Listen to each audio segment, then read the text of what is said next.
Hello, hello, and welcome to another episode of the Soul Sovereignty and Sexuality Podcast with myself, Jessica Falcon, International Soul Embodiment Guide and Divine Feminine Activator.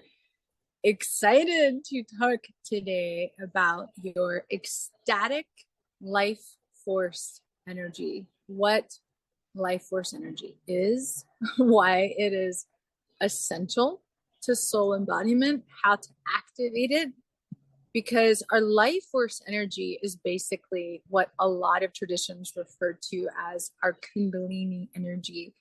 And I don't generally use the term Kundalini because it is incredibly misunderstood, particularly in the West.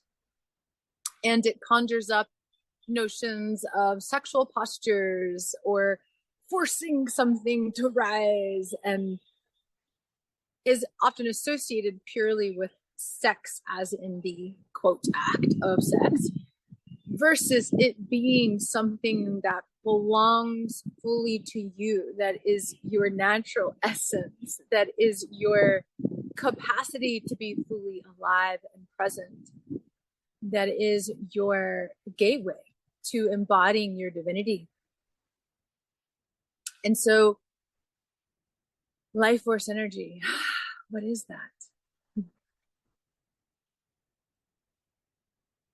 Our life force energy is directly related to our capacity to fully breathe in life, to be in flow, to breathe into what is, to allow life to move through us and in us. By life, I'm referring to emotions, to experiences, to what is, to your senses. And all of this requires you to be in your body to access. We can't be in our ecstatic life force energy if we're living from the head up. It's simply not possible. You can have an idea of joy all day long, but until you actually experience joy, it doesn't matter. It's just a concept, right? It's, and while it's wonderful to have concepts because it can create a desire in the head to move in the direction of that thing. And so the concept is like stage one. But to then say, oh, I want to not just think about this thing or have an idea of this thing, but I really want to live it and experience it. That requires embodiment. And that level of embodiment happens when you start to direct your awareness, your consciousness, into your body. And the more that you bring your awareness into your body, because your body is energy. So if you haven't already listened to last week's episode about the body as energy, because that's going to provide a foundation for this talk. You bring your awareness into the body. And just bringing your awareness into your body, just do it for a moment with me. Bring your awareness into your heart. Even if you're in the middle of cooking while you're listening to the podcast, just bring your awareness into your heart while you're cooking. Just feel the energy of your heart space. Breathe into your heart.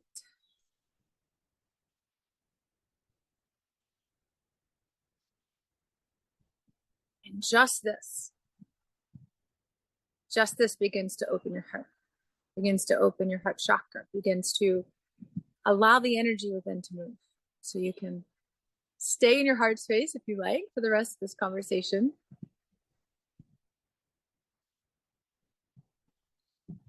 And if you do that to every other part of your body, then you start to create more flow in your body. Because the energy in your body begins to awaken in response to your awareness, in response to your presence.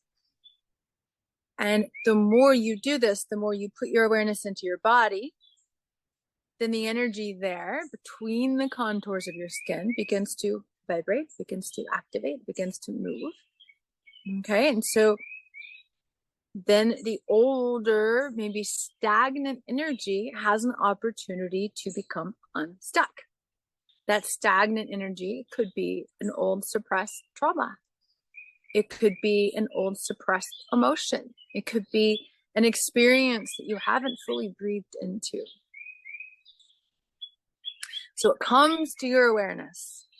Let's just say it's an old trauma. Comes to your awareness. Now, if you go, oh no, I can't go there, push it back down. Well, that energy that you began to access just stays stuck. It doesn't move because you're not willing to let it move with consciousness. Same with an emotion. Say you're going into your body, you're doing these embodied meditations. Maybe you've even done the free heart activation that I have available to you. And then, anger starts to come up. And you're like, I feel a lot of anger. I don't want to feel this. And so you just act like it's not there. Or I'm going to be happy instead and put a smile on your face and never look at the anger or its purpose for being there or the wisdom it has for you. Anger is often related to our boundaries, our sense of self, discernment, all the things. It's incredibly useful when conscious. Then that anger remains stagnant energy. And when you have stagnant energy, stagnant suppressed emotions, things you have denied, things you have oppressed, repressed, labeled bad or judged, experiences that you haven't felt safe enough to process, or the tools to do so, then what's happening is that stagnant energy is blocking the flow of energy in you. It's blocking your life force energy. And often we don't even know what is possible for us until we start to move this energy. For me, I didn't see it as a problem. I didn't realize that my life force energy wasn't fully activated until I started to go into and access my body and its energy and remove the stagnant energy, that so much more life became available to me. People always say to me, you have so much energy, and I do, but it's source energy. It is radiant energy that is infinite. Because when we start to access our life force energy, we access the infinite energy of source. We're not just relying on our own personal resources anymore. So for example, when I work with clients, even they will often say, oh, this must be heavy. This must be so much. No, it's not, because I'm able to tap into source energy and utilize source energy. It's not my personal energy. And we do that the more we connect to our life force and our soul and our divine perception and our infinite connection to source, and utilize that energy and allow it to move through us. And so the number one key to activating your life force energy is to, one, become the conscious observer to what is happening within you. Two, to not get attached or identify with the things that arise. Because what I often see is that, and I used to do this myself, is that we identify with that pain. We identify with an experience or a trauma, and we make it mean something about who we are. We become so identified with it, we can't see ourselves outside of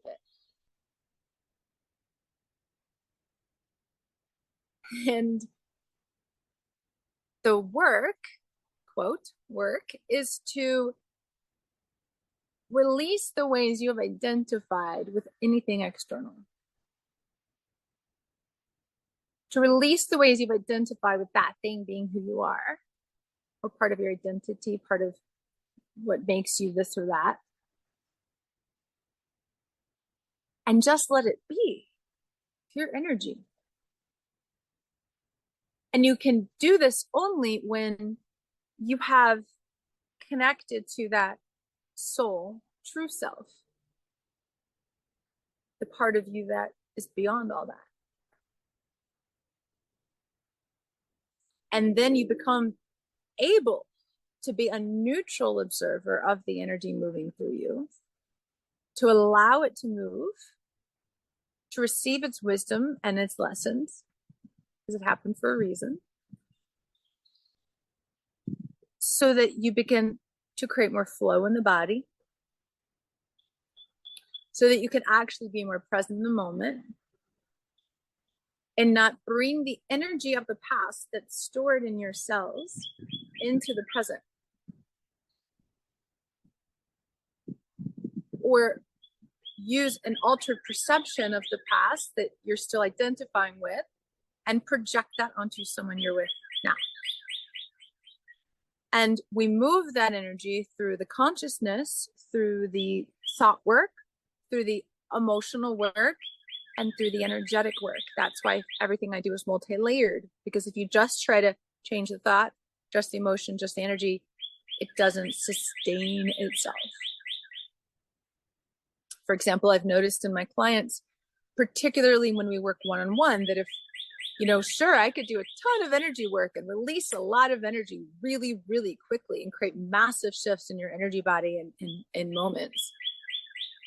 And if you're not first prepared with the mental tools and emotional tools that I also include in the guidance, then you're not going to be able to take that forward into your life and have it be grounded in, have it be embodied.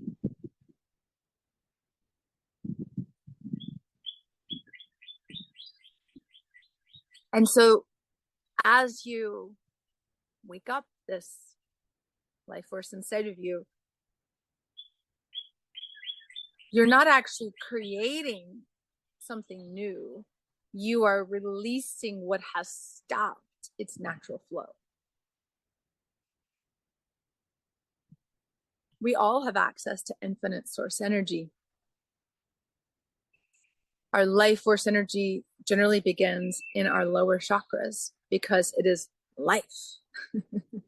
Force, energy, meaning life, meaning earth, meaning body, meaning presence, meaning air, meaning our senses, right?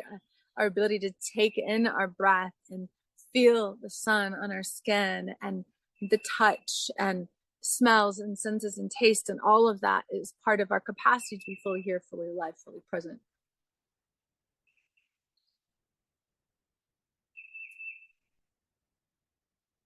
And the more you can open your heart, the faster and swifter this process of activating your life force energy is going to be. That's why opening the portal of your heart is in the second week of ecstatic soul embodiment, because it's so fundamental. If you don't open your heart to whatever lies within you, no matter how scary it could seem, no matter how much you've been taught and conditioned to shame it or judge it, you can't start to open your heart to it. It won't reveal itself and the energy won't move. And I myself have realized through doing this for so many years that the greater capacity I have to love and attune my body and energy to love, divine love, not human love, which is very conditional, but to divine love, that I naturally have so much more life force energy. Our life force energy and our capacity to activate it is directly linked to our capacity to love. I'm going to say that again because this is so overlooked.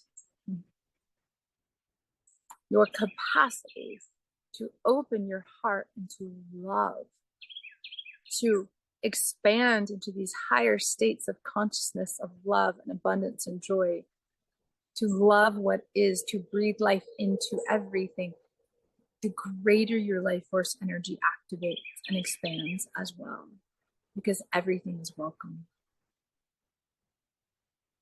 not because you identify with it, not because you attach to it, but because you know who you are beyond it all.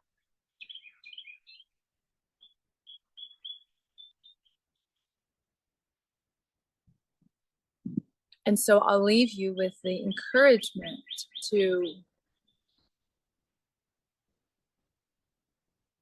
begin to let every moment be a prayer of love. That as you cultivate the time and space to hear yourself, to connect with yourself daily,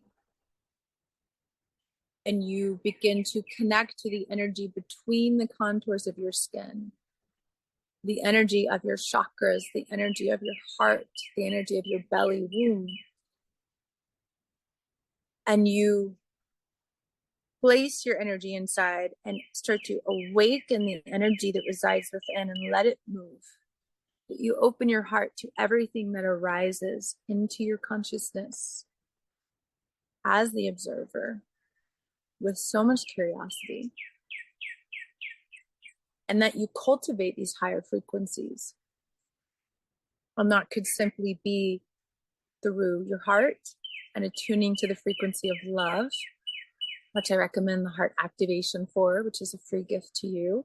All you have to do is subscribe. You will get weekly notifications of the podcast when they come out, and that's pretty much it, along with the free heart activation. Or just feel the energy of love and begin to amplify it every day, even if it's just like a moment, as we did at the beginning of this episode, to spread that love through your body. And allow what is within you to be expressed through you, to be seen, to be heard, to be honored. Because the more you release what is not yours, the more that is yours has space and room with which to amplify and grow and expand into more and more and more of who you really are.